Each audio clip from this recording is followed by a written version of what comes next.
என்னைக்கு ஒரு பெண் தனியாக நடுராத்திரியிலும் போறாளோ அன்னைக்குதான் ஒரு உண்மையான சுதந்திரம்னு சொன்னவர் நமது தந்தை காந்தியடிகள்.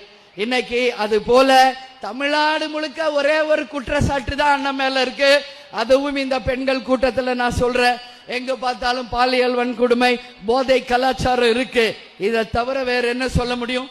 வேற ஒன்னும் சொல்ல முடியாது இந்த ஆட்சியின் மேல. இல்ல அம்மா பிரேமலதா வாயாலே சொல்லிட்டாங்க, பெண் பாதுகாப்பு இல்ல, ட்ரக்ஸ் சேல்ஸ் அதிகமா இருக்கு. இதுக்கு மேல என்ன ஒரு தமிழ்நாடு அவங்களை வச்சுக்கிட்டே தன்னுடைய சொந்த கட்சி தலைவரை விமர்சிக்கணும்? இதுல தானே ஒரு பெண்கள் பாதுகாப்பு, ஒரு பெண்ணா இருக்கக்கூடிய பிரேமலதா அம்மா இது நடந்துகிட்டு இருக்கு. இதுக்கு மேல தமிழ்நாடு என்ன நடக்குன்னு நானே திருப்பி சொல்றேன். பிரேமலதா அம்மா யாருமே இல்லாம 12 மணிக்கு ஆர்கே நகர் நடந்து போயிட முடியுமா? நான் கேக்குறேன். அதை விட்டுருங்க. காவல்துறையில இருக்கக்கூடிய சகோதரி, கான்ஸ்டபிளா இருக்கக்கூடிய ஒரு சகோதரி 12 மணிக்கு நடந்து போயிட முடியுமா? தைரியமா? தமிழ்நாடு அப்படிதான் இருந்துகிட்டு இருக்கா? அப்ப அவங்க வாயாலே சொல்லிட்டாங்க பெண்கள் பாதுகாப்பு இங்க சரியா இல்ல, கஞ்சா சேல்ஸ் இருக்கு, ட்ரக் சேல்ஸ் இருக்குன்னு. இதுக்கு மேல ஓபன் ஸ்டேட்மெண்ட். எனக்கு தெரிஞ்சு அந்த அந்த கூட்டணிக்கு போன ஒரு படம் வந்துச்சு. என்ன படம்? பாது ஹிந்தி படம், ஒரு ஹிந்தி படம் வந்துச்சு. பாகிஸ்தான்ல போய் ஒரு உளவாளியா செயல்படுவாங்க.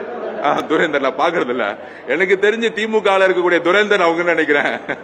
சோ இன்னைக்கு கேப்டன் அவர்கள் கட்சி ஆரம்பிக்கும் போது என்ன கொள்கைக்காக ஆரம்பிச்சாரு? இந்த திமுக தீய சக்தி குடும்பத்தையும் ஒழிக்கணும்னு.